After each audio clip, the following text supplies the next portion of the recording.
Hello, and a warm welcome from the ICM studios here at MED-EL headquarters in Innsbruck, Austria. My name is Peter, and I have the pleasure of being the moderator for this session. So without further ado, I would also, of course, like to welcome our speaker for this evening, and which is Professor Joachim Mueller from the LMU from Munich in Germany. And we're going to be hearing about the new cochlear implantation with a new long electrode, namely the Flex 34 electrode. Professor Mueller, welcome, and please, the stage is yours. Yeah, also very warm welcome from my side. I'm not at home just behind the computer. I'm here in the Sissi studios from MED-EL, which is a pleasure to sit next to Peter. And I'll try to entertain you and give you some background information on a new development that has been started a few years ago. And the underlying ideas is that what I want to describe to you. And that goes back to the morphology of the cochlea and the relevance for individualized cochlear implantation.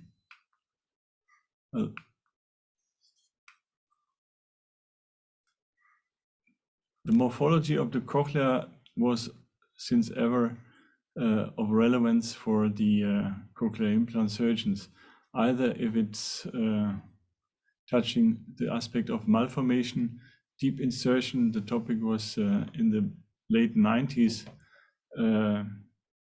expressed by Stöttner when he inserted the electrode fully, and also with hearing preservation and electric acoustic stimulation, the morphology of the cochlea and the distribution of the frequency along the cochlea plays a role, and led us to more detailed discussion of how the cochlea looks like. And in the end, logically, this led it to tailored cochlear implantation so that we can choose specific electrodes for specific needs. Well, the cochlea was described 1561 by Falloppia first, and 1777 Meckel proved that the cochlea was filled with fluids.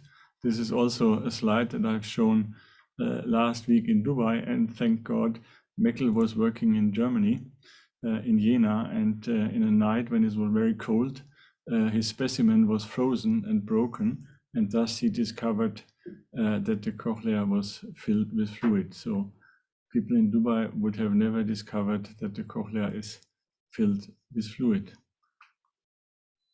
Well, measurements of the cochlea have also developed over the decades from direct methods, from 3D reconstruction, and for calculations from CT scans, starting 1880 until 2020 with the Otoplan. Well, the for us important detection was the definition of the spiral coefficient by Alexiades, who measured the cochlea and thus later on led it to the Otoplan system, which allows now everyone to measure the cochlea. Meanwhile, the version number 4 is on the way to us into the clinics, and this gives hope for more detailed analysis. Well, when the Otoplan came, we were interested in the dimensions of the cochlea of the patients that had been implanted and that had been implanted without measuring and without Otoplan in the past.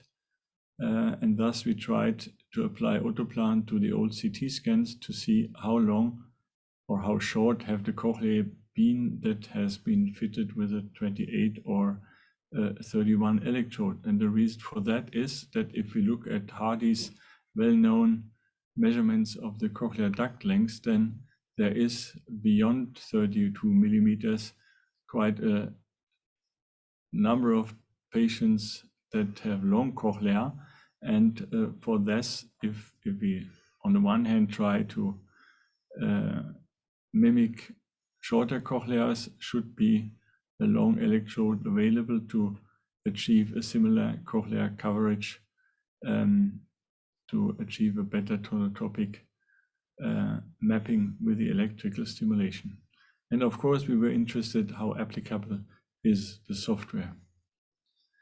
Well, we retrospectively analyzed 383 patients,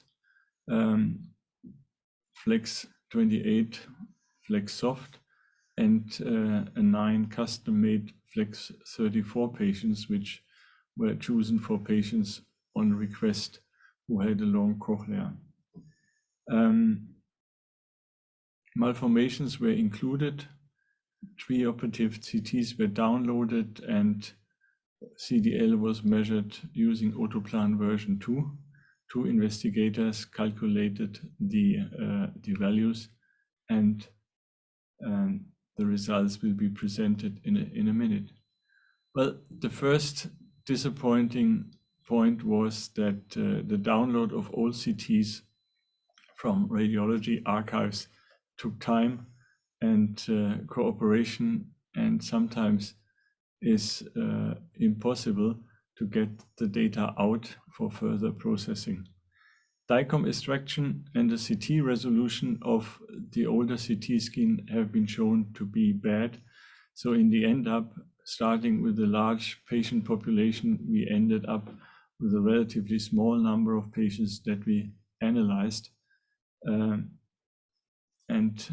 as another problem that occurred, processing the data set into the Otoplan software because of the format of the old CT scans sometimes took hours or even a day to get one data set into the Otoplan for measurement.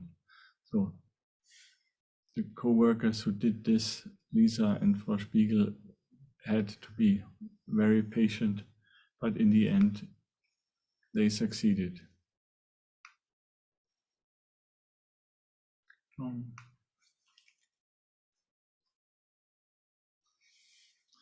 Well, you may know Otoplan that you determine the level of the basal turn. Nächstes Bild. The diameter through the round window. Nächstes Bild. That determines the A value. Next.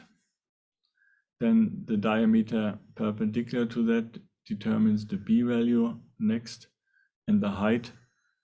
And this enables us to calculate the cochlear duct length. Next.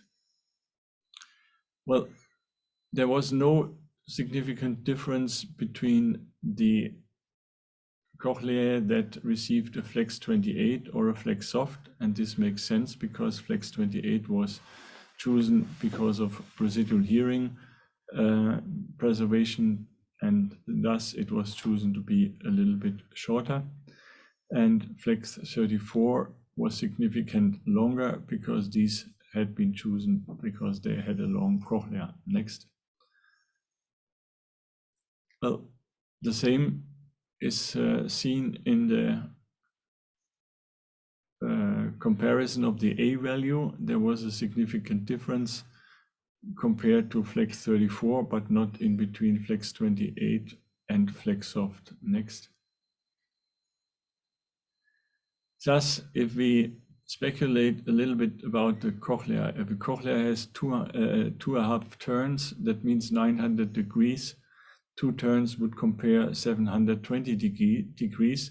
And if we calculate from the length of the active array and the measured insertion length, then we have in the Flex 28 patients electrical coverage of 64% of the whole cochlea. With the Flex Soft we have 75, and with the Flex 34 77. So there is a bigger proportion of patients that would need a Flex 34 electrode to achieve a sufficient cochlear coverage. Next. Well, when we compare the insertion angles, then in reality, the insertion angle in terms of cochlear coverage was not as deep as it is estimated from the Stenvers view.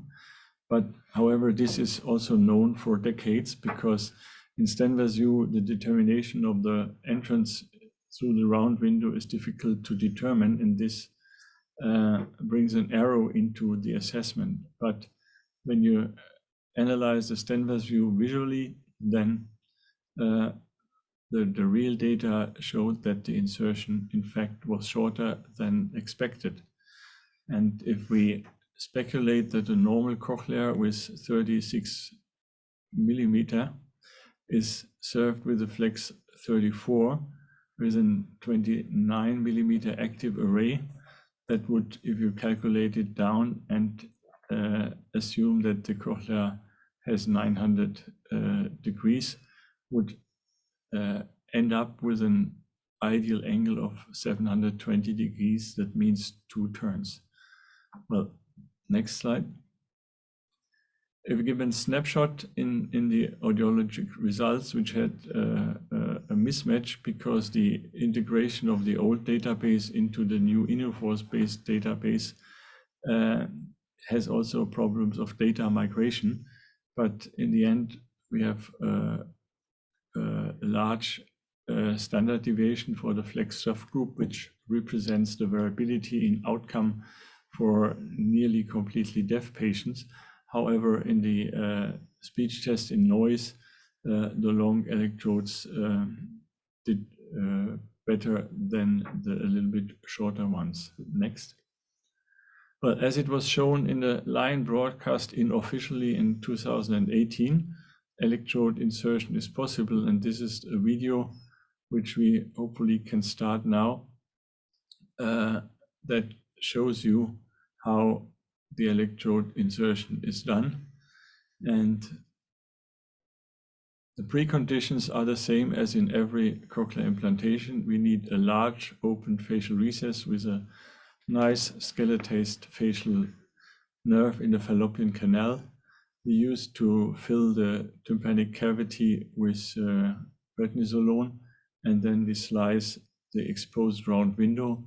The lip of the round window is taken away. We do a puncture, and then we slice it, and you see, even if it's a precise hook, it is not as sharp as we want to do it. There are other instruments described to open the round window. Also the cannula for blood taken out of the vein would be a very sharp instrument that helps to insert. And then the electrode is inserted, and with slow insertion speed, step by step, it is inserted through the prednisolone fluid, which cleans the electrode and which also, hopefully, when taken into the cochlea, has some protective effect for at least some residual hearing. And now you see already the marker ring is at the entrance of the cochlea. So with the preparations that are known as a standard procedure, even a 34 electrode can be inserted easily, reflecting the discussions of the line broadcast. Yeah, well, it's easily possible from my understanding. Well, if you look at the results, we have a heterogeneous patient group. We had also included single-sided deaf patients, but in the end, patients ended up with high levels of speech understanding of 65% monosyllabics, plus minus 20 dB, and signal in noise ratio of about 2 dB, minus 2 dB for those patients where we had measurements in this time interval. Next. Well, in conclusion, the MED-EL Flex electrode is an easy to handle electrode. It's, to my understanding, enriching the portfolio of individual treatment for these patients who have a longer cochlea. It might be surgically in the first hand a bit more challenging and takes more patience to insert the electrode, but however, with a clear exposure and a clear landmark-based oriented surgery, it should be not a problem. The results are promising. The levels of speech understanding are very high, and even in 1 out of the 9 patients, we were able to preserve at least a little bit of low frequency residual hearing. Not usable for EAS, but still measurable. No complication in terms of tip fold over or vestibular symptoms or basal kinking was observed. So it is another part of a family of less traumatic electrodes. Next. Yeah, this is the end, and I'm happy to answer your questions or share even more details. We are very happy that this electrode has been introduced and is available on the market. I know this is with the new medical device regulations around quite an issue, and I admire the MED-EL people for doing all the paperwork. I'm happy that I not have to do it, but I know it's a lot of work, but in the end, it's a nice piece in the portfolio to treat another subgroup of patients who is in need. Thank you. Thank you very much. That was great. Yeah, I think from behalf of MED-EL, thank you very much, of course, for the bringing along a Flex 34 and actually bringing it to life, and for your great presentation. At this stage, I would like to ask our audience if there's any questions. Please post them in the chat. Feel free to type us. In the meantime, I would like to ask you: is there any pitfalls that you would like to share, or tips and tricks? Is there any difference between Flex Soft to Flex 34, except the length from insertion? No, well, nothing really. It's, for me, it makes not a big difference. It's as easy to handle as the Flex Soft. And as I said, the ease of electrode insertion is a result of a clear landmark-based surgery and clear preparations beforehand. So if we consider that the electrode will stay in the patient forever or has a lifetime of 20-25 years, then we should take our time and spend 10-15 minutes to have really large access to the round window and the area. That's true for all cochlear implant surgeries. If you have a problem with bleeding or electrode insertion or whatever, you need space to get the instruments down. You have to have the right instruments, the forceps, the claw, or even small hooks and needles that helps you in manipulating the electrode, and then nothing speaks against the electrode insertion. Great, thank you. I see we do have a question here, two actually. First one would be from our colleague Anand, asking, from your overall experience in cochlear implantation, what is the rate of full insertion of lateral wall electrode achieved? Well, the last full incomplete insertion of a standard array or in a non-malformed cochlea was in 2001. Okay. So if you have a regular cochlea and you have a clear exposure, usually the electrode goes in. If you have obstacles inside the cochlea, calcification, or malformations, this is a different story. But also for malformation, it is helpful to look with Otoplan nowadays into the shape of the cochlea and the length and get a proper selection. In the days before Otoplan, you get an impression when you scroll through the slices of an axial CT scan how short or how long the cochlea is, and by that we choose the electrode length out of experience. And as we have seen with this retrospective analysis, all the electrodes were fully inserted, all the electrodes had no kinking, no errors in electrode insertion, and it's about 380 consecutive cases that we looked at without any tip fall over. So that's rare. But as I said, structured surgery. Thank you very much. Also, thank you from Anand. There is a second question. First of all, I thank you from Germany. Thank you for the presentation. And the question being, like, did you achieve a full array insertion in all 9 cases? Yes, all 9 cases were fully inserted. That's impressive. Great. So seeing now that it's just over 5% of candidates that who measured cochleae from the CDL length studies, the 5% can actually be fitted with a Flex 34. This is quite the patient group. So this really adds, like you said in your presentation, really adds to the portfolio and actually really guides us towards even a more individualization of candidates being implanted. Great. I mean, the idea for the Flex 34 came up a few years ago, and since then also further developments have been taking place. And if we look at the data, then for electric stimulation only, the longer the electrode is, the better the results are. And looking at Hardy's graph, there is quite a number of patients who have a cochlear duct length of more than 32 millimeters. And of course, we can speculate that even if the CDL is 32 millimeters,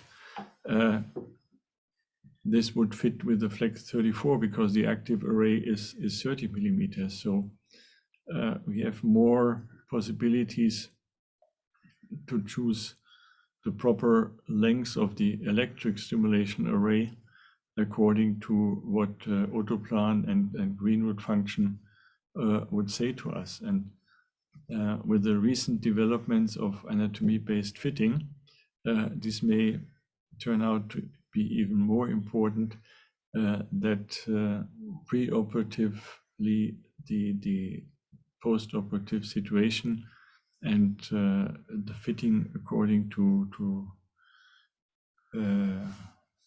filter changes or whatever can be done is considered to improve patients' performance furthermore. But I think this is opening also a new field for an interesting research, which may result in a better speech understanding for our patients. Agreed. Yeah, this is going to be very exciting. Good. Well, if there's no more questions from the audience, yeah. Oh, apologies. Yeah. Mr. Claude Joly is asking, how about the Flex 36? Yeah, Claude, build it. I try it out, no doubt. Perfect. We have a challenge here. Great. Well, at this stage, I would like to say thank you very much. Thanks for taking the time and coming here and sitting live in the studio. But next time I come again if I'm invited, but then I will have the sissy picture in the background. You will. The colleagues in the background, please note that. Anyway, you have a standing invitation anyway. But thank you very much again. Thank you very much to all our listeners and watchers and the audience. Hopefully you had an interesting session with us. For the upcoming events, there will be an email for a new surgery online for an April session, which is going to be promoted through the Events Online newsletter. So at this stage, I would like to thank everyone for watching. Thank you very much again. Have a lovely evening or a lovely day, and we will see you very soon.